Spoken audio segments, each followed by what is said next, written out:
ದರ್ಶನ್ಗೆ ಇನ್ಮೇಲೆ ಜೈಲೂಟನೇ ಫಿಕ್ಸ್ ಆಗುತ್ತಾ ಅಥವಾ ಮನೆ ಊಟ ತಿನ್ನುವ ಭಾಗ್ಯ ಜೈಲಿನಲ್ಲಿ ಸಿಗುತ್ತಾ ಅಂತ ಪ್ರಶ್ನೆ ಇದೆ. ದರ್ಶನ್ ಕೇಳಿಕೊಂಡಿದ್ದು ಬರೀ ಕೇಳಿದ್ದಲ್ಲ, ರಿಟರ್ಜಿಯನ್ನು ಕೂಡ ಹಾಕೊಂಡಿರೋದು. ನನಗೆ ಮನೆ ಊಟ ಬೇಕು, ಹಾಸಿಗೆ ಬೇಕು, ಬೇಕು, ನನಗೆ ಊಟ ಸೆಟ್ ಆಗ್ತಾ ಇಲ್ಲ, ವಾಂತಿ ಭೇದಿ ಈ ಥರದ್ದೆಲ್ಲ ಮಾತಾಡಿಕೊಂಡು ದರ್ಶನ್ ರಿಟರ್ಜಿಯನ್ನು ಹಾಕಿರೋದು. ಸರ್ಕಾರಿ ವಕೀಲರ ಕಡೆಯಿಂದ ಸಾಕಷ್ಟು ತಕರಾರಿದೆ ಇದಕ್ಕೆ. ಈ ಥರದ್ದೆಲ್ಲ ಜೈಲಿನ ಕಾನೂನುಗಳ ಪ್ರಕಾರವಾಗಿ, ಜೈಲಿನ ನಿಯಮಗಳ ಪ್ರಕಾರವಾಗಿ ಈ ಥರ ಎಲ್ಲ ಹೀಗೆಲ್ಲ ರಿಟರ್ಜಿ ಹಾಕೊಳ್ಳೋಕೆ ಬರಲ್ಲ. ನೇರವಾಗಿ ಹೈಕೋರ್ಟ್ಗೆ ಬಂದು ಈ ಥರ ಅರ್ಜಿ ಹಾಕಕ್ಕೆ ಬರಲ್ಲ ಸ್ವಾಮಿ. ಏನಿದ್ರು SP ಕೇಳಬೇಕು, IGP ಕೇಳಬೇಕಾಗಿತ್ತು ಇವರು. ಅದನ್ನು ಕೇಳದೆ ನೇರವಾಗಿ ಇಲ್ಲಿ ಬಂದಿದ್ದಾರೆ. ಮೋರೋವರ್ ಜೈಲ್ ಒಳಗಡೆ ದರ್ಶನ್ ಬಿಟ್ಟಾಗಲಿ, ಅದಕ್ಕೆ ಮುಂಚೆ ನಾವು ವೈದ್ಯಕೀಯ ಪರೀಕ್ಷೆಯನ್ನು ಮಾಡಿದಾಗಲಿ, ಅಥವಾ ಜೈಲ್ ಒಳಗಡೆಯೇ ಇರ್ತಕ್ಕಂಥ ವೈದ್ಯರಾಗಲಿ ಈ ತರಹದ ಯಾವುದೇ ವರದಿ ಕೊಟ್ಟಿಲ್ಲ. ದರ್ಶನ್ಗೆ ಈ ಊಟ ತಿಂದ ಕಾರಣ ಇಂಥ ಸಮಸ್ಯೆ ಆಗಿದೆ ಅಂಥೇಳಿ. He is fit and fine, he was okay when he was outside the jail.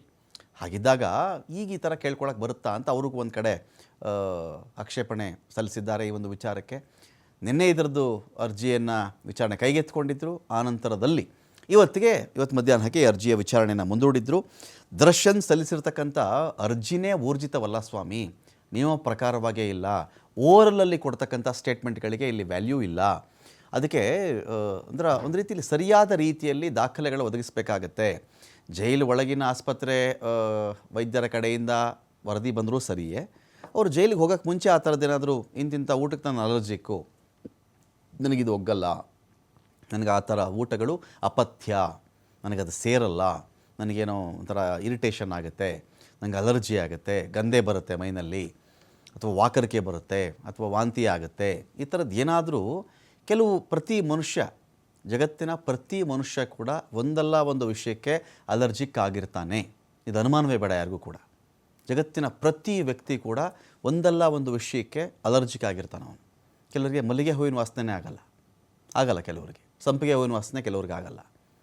ಕೆಲವರಿಗೆ ಯಾವುದಾದ್ರೂ ಒಂದಷ್ಟು ಕೆಮಿಕಲ್ಗಳ ವಾಸನೆ ತೊಗೊಂಡ್ರೆ ಆಗಲ್ಲ, ಸಫೋಕೇಟ್ ಆಗಿಬಿಡ್ತಾರೆ ಅವರು. ಕೆಲವ್ರಿಗೆ ಎ ಸಿನೇ ಆಗಲ್ಲ ಕೆಲವರಿಗೆ. ನಾಸಿಯಾ ಆಗುತ್ತೆ ಅವ್ರಿಗೆ. ಈಗ ಗಾಳಿ ತೆಗೀರಿ, ನನಗೆ ಹೊರಗಡೆ ಗಾಳಿ ಬೇಕು ಅಂತ ಕೇಳ್ಕೊಳ್ತಾರೆ. ತುಂಬ ಬಿಸಿಲಿದ್ರೆ ಕೆಲವ್ರಿಗೆ ಆಗಲ್ಲ. ಸ್ವಿಮ್ಮಿಂಗ್ ಪೂಲಲ್ಲಿ ಕೆಲವರಿಗೆ ಈಜು ಹೋದರೆ ಅಲ್ಲಿನ ಕ್ಲೋರಿನ್ ಸಮಸ್ಯೆ ಆಗುತ್ತೆ. ಈ ಥರ ಪ್ರತಿ ಮನುಷ್ಯ ಕೂಡ ಒಂದಲ್ಲ ಒಂದು ವಿಷಯಕ್ಕೆ ಅಲರ್ಜಿಕ್ ಆಗಿರ್ತಾನೆ. ಹಾಗಿದ್ದಾಗ ನನಗೆ ಈ ಥರದ್ದು ಊಟದ ಅಲರ್ಜಿಕ್ ಅಂತ ಏನಾದರೂ ಈ ವ್ಯಕ್ತಿ ಹೇಳಿದ್ದಿದ್ರೆ ಓಕೆ. ಆದರೆ ಯಾವತ್ತಿಗೂ ವೈದ್ಯಕೀಯ ಪರೀಕ್ಷೆ ಮಾಡಿದಾಗ ಆ ಥರ ಸಮಸ್ಯೆನೂ ಗೊತ್ತಾಗಿಲ್ಲ. ಆಸ್ಪತ್ರೆ ರಿಪೋರ್ಟ್ ತೊಗೊಂಡಾಗೂ ಗೊತ್ತಾಗಿಲ್ಲ ನಮಗೆ. ಜೈಲು ಒಳಗಡೆ ಅವರು ಹೋದಾಗಲೂ ಕೂಡ ಆ ಥರದ ವರದಿ ನಮ್ಮ ಬಳಿಯಲ್ಲಿ ಇಲ್ಲ, ಅಥವಾ ಅದು ಯಾವುದನ್ನು ಕೂಡ ಅಟ್ಯಾಚ್ ಮಾಡಿ ಕಳಿಸಿಲ್ಲ ಈ ರೀತಿ ಜೊತೆಯಲ್ಲಿ. ಇಂತಿಂಥ ಕಾರಣಕ್ಕೆ ಹೀಗಾಗಿದೆ ಅಂಥೇಳಿ ಓರಲ್ಲಿ ಮಾತಾಡ್ಕೊಂಡಿದ್ದಾರೆ. ಡೈರೆಕ್ಟಾಗಿ ಬಂದ್ಬಿಟ್ಟು ಇಲ್ಲಿ ಕೇಳಿಬಿಟ್ಟಿದ್ದಾರೆ.